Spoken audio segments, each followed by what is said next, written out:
The building cannot, when it was conceptualized and designed, hindi naman siya iniisip na, o hindi naman iniisip ng designer noon na ano lang siya, na building lang. It was designed in congruence with the environment. Definitely it has to be a complete package. If you preserve heritage structures, you should also preserve the environment on which they stand on. Sad to say, I don't think it's being practiced. The drive to preserve the original intent of historic sites, towns, plazas, etc. Historically, ang landscape architecture natin dito sa Pilipinas, two basic influences lang. There's Spanish, there's American. Diba? By virtue of Olmsted Senior, sila Burnham, ganyan. The Spanish then tried to acculturate. They started understanding what is done by the locals to be able to influence them well.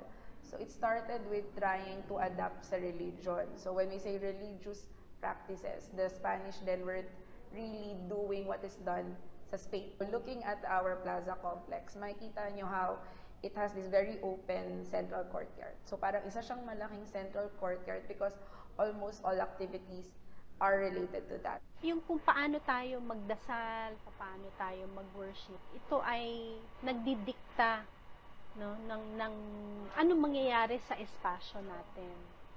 So, for example, sa relihiyon, dati kasi, di ba, nung bago dumating ang mga Kastila, iba yung relihiyon natin Ito ay yung animist. So there was no requirement for a container, kumbaga. Good things that they've given us.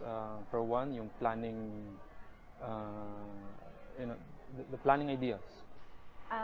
When the Spaniards arrived here, they had already colonized Latin America.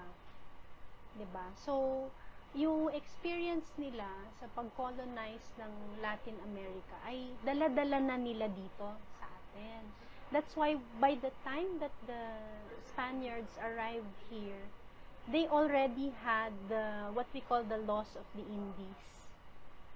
Ito ay a series of ordinances that they were able to develop based on their experience in Latin America. Nakita nila na scattered ang ating mga settlements and we usually settled along bodies of water. So, kumbaga tayo, we already had existing settlements na ganon, and in our own way, we had town planning. Dumating sila, sabi nila, we have to revise a little, following always yung reticula or the orthogonal system. After the church or after the mass, it was designed to have commercial spaces. So para naman after mo magsimba, you can buy the things you need. And at the same time, makita mo din dun yung government buildings. And when we say government buildings, they pag may mga activities related to these buildings, they also need the church for announcements, etc.